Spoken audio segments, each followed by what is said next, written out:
Hello guys, welcome back to architecture opinion. आज की इस वीडियो में बात करेंगे माउस से रिलेटेड। आर्किटेक्ट्स के लिए और आर्किटेक्चर स्टूडेंट्स के लिए कौन सा माउस जो है वो बेस्ट होता है। वीडियो को लास्ट तक जरूर देखिएगा क्योंकि वीडियो होने वाली थोड़ी सी इन्फॉर्मेटिव।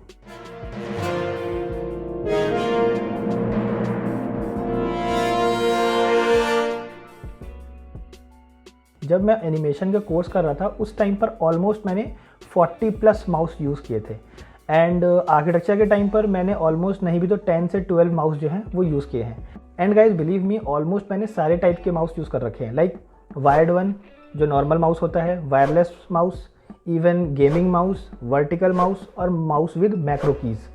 5 तरीके के माउस आते हैं और 5 तरीके के मैं यूज़ कर चुका हूँ। तो गाइज बिलीव मी, जो मुझे सबसे बेस्ट लगा और जो मैं आपसे इस वीडियो में जो एक्सपीरियंस शेयर करूँगा वो इसी के रिगार्डिंग कि आपको कौन सा माउस जो है वो प्रेफर करना चाहिए, क्योंकि आर्किटेक्चर स्टूडेंट जो होते हैं वो थोड़ा सा लॉन्ग टर्म के लिए लेते हैं। लॉन्ग टर्म के लिए साथ ही साथ उनकी जो यूजेस होते हैं वो ज़्यादा होते हैं कंप्यूटर पे। तो सबसे पहले बात कर लेते हैं नॉर्मल माउस की और एक वायरलेस माउस की। देखिए गाइज, ये दोनों ही माउस जो है वो सेम कैटेगरी में आता है क्योंकि दोनों ही नॉर्मल हैं, बट द थिंग इज़ कि एक में वायर्ड है और एक में नहीं है। इन दोनों में जो इशू है वो ये कि अगर आप इसको 2000 के अंडर लेते हैं, मींस कोई सा भी माउस लीजिए, किसी भी कंपनी का लीजिए, चाहे HP हो चाहे डेल हो, किसी भी कंपनी का लीजिए, द थिंग इज़ कि ये डिज़ाइन माउस नहीं होते हैं। 2000 के अंदर आप कोई सा भी लेंगे, वो कंपनी खुद कहती है कि उसको हम डिज़ाइन नहीं करते हैं, सिर्फ एक जो बेसिक माउस का जो फीचर होता है वो प्रोवाइड करते हैं, बस वो। आप इसमें नोटिस करेंगे कि अगर आप इसको लॉन्ग वर्किंग आवर्स के लिए यूज़ करते हैं, जो कि आर्किटेक्चर स्टूडेंट्स करते भी हैं, उनके यहाँ पर पेन ज़रूर होगा, रिस्ट पे पेन ज़रूर होता है। दूसरी चीज़ कि उनके इस फिंगर पे और इस फिंगर पे प्रेशर ज़रूर पड़ेगा, यहाँ पे प्रेशर पड़ता है और इसकी वजह से, इन दो फिंगर्स की वजह से इस पूरे हाथ में जो है आपके राइट हैंड साइड पे वो पेन ज़रूर होगा। तो गाइस कोशिश कीजिए कि जब भी आप अगर नॉर्मल माउस या वायरलेस माउस ले रहे हैं तो हमेशा 2000 के ऊपर बजट रखिए। अगर आपका 2000 के ऊपर बजट नहीं है तो उसके बारे में बात करेंगे कि उसके लिए आप क्या ऑप्शन ले सकते हैं। अब बात करते हैं वर्टिकल माउस की। देखिएगा, जब मैंने वर्टिकल माउस यूज़ किया था तो उसको बनाया गया है कि उसका जो शेप होता है वो कुछ इस टाइप का होता है कि आपको माउस जो है वो कुछ इस एंगल में पकड़ना होता है।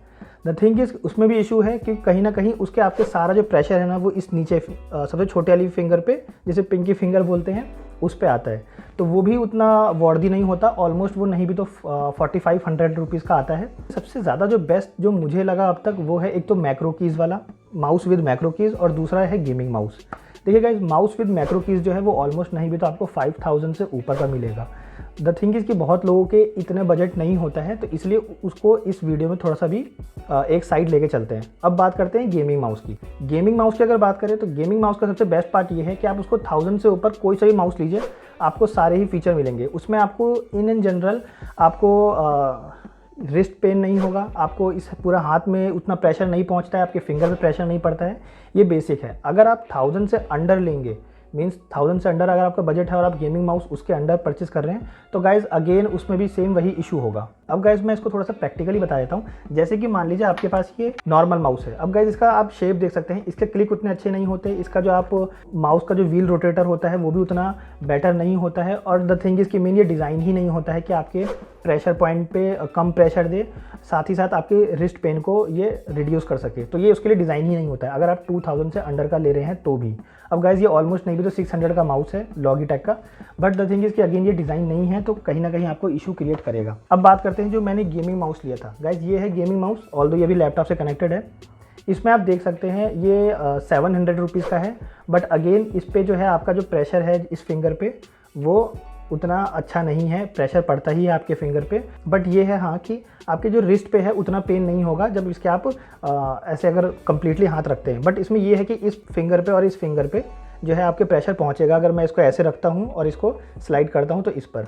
अब अगर आप प्रॉपर गेमिंग माउस लेंगे जो ऑलमोस्ट 1000 से ऊपर का आता है, तो गाइज उसमें आप ये देख सकते हैं ये है, और इसमें जो है ये चीज़ आपको सपोर्ट करता है, ये और ये। जब आप इसको रखेंगे तो इसमें ऑलमोस्ट आपका जो फिंगर है वो इसके ऊपर रहता है। तो इसका सबसे बेस्ट पार्ट ये है कि ये कभी नीचे इसके प्रेशर पॉइंट पहुंचता ही नहीं है, आपका फिंगर हमेशा इस माउस के साथ ही कंप्लीटली रोटेट करता है। तो गाइज ये इसका बेस्ट पार्ट है। सेकंड थिंग कि बाकी ये गेमिंग माउस है तो इसके गेमिंग फीचर्स तो आएंगे, जैसे कि RGB लाइट, जो कि मैं आपको दिखा देता हूँ। ये RGB लाइट और इसमें DPI सेटिंग मोड होता है। तो आप कोई सा भी गेमिंग माउस लीजिए, सबसे बेस्ट गेमिंग ही रहता है क्योंकि फुल्ली डिज़ाइन होता है। और इसके जो ये एडिशनल जो कीज़ होते हैं, कोशिश कीजिए कि एडिशनल कीज़ वाला लेने का, क्योंकि अगेन इसका प्रॉफिट है। इससे आपकी जो स्पीड है लैपटॉप चलाने की वो काफ़ी फास्ट हो जाती है। ऑल्दो इस माउस में आप सेट नहीं कर सकते हैं क्यों नहीं सेट कर सकते? क्योंकि इसमें सेट का ऑप्शन नहीं है, इनके खुद के सॉफ्टवेयर्स आते हैं, तो इसमें सेट का ऑप्शन नहीं है। अगेन इससे फास्ट हो जाता है कि इससे आप बैक और इसे फॉरवर्ड कर सकते हैं, तो इंटरनेट ब्राउजिंग जो आपकी काफ़ी फास्ट हो जाएगी। एंड गाइस बिलीव मी, एक बार आप गेमिंग माउस यूज़ करेंगे, आपका दोबारा स्विच करने का मन नहीं करेगा रेगुलर माउस पे। और ये लॉन्ग वर्किंग आवर्स के लिए बेस्ट होता है, जो कि आर्किटेक्चर स्टूडेंट सबसे ज़्यादा कंप्यूटर पर ही अपना टाइम जो है वो देते हैं। देखिए गाइस, सिंपल सा लॉजिक है, आप लैपटॉप कहीं ना कहीं एक अच्छी मशीन आप ले रहे हैं, ऑलमोस्ट 80,000, 50,000, 60,000, 70,000 एक अच्छी मशीन ले रहे हैं। बट जो मेन पॉइंट होता है वो ये कि लैपटॉप के साथ साथ आप कीबोर्ड तो जनरली प्रेफर नहीं करते, बट माउस तो लेते ही लेते हैं। टच पैड बहुत कम लोग यूज़ करते हैं लैपटॉप का, तो माउस तो आप लेते ही लेते हैं। तो माउस कोशिश कीजिए कि आप जिस कंपनी का लैपटॉप ले रहे हैं उसी कंपनी का ही लीजिए, बट गेमिंग माउस लीजिए। HP का गेमिंग माउस आता है अंडर 1100, डेल का भी 1100 का आ जाएगा आपको, और प्रीफर कीजिए कि उसी कंपनी का लीजिए जिस कंपनी का वो है। उसका रिस्पॉन्ड टाइम अच्छा होगा और नॉर्मल माउस से तो फार बेटर होगा। और आपको कोई सा भी माउस लेना है, बेस्ट बाय लिंक जो है वो मैंने मेरे डिस्क्रिप्शन में दे रखा है, आप जाके वहाँ पे चेकआउट कर सकते हैं। तो आई होप कि आपको ये वीडियो अच्छी लगी होगी और थोड़ी इन्फॉर्मेटिव लगी होगी। अगर ये वीडियो आपको समझ में आई और आप थोड़ा सा इंस्पायर्ड हुए हैं कि हाँ आपको गेमिंग माउस लेना चाहिए, तो इस वीडियो को ज़रूर लाइक कर दीजिए। Thank you.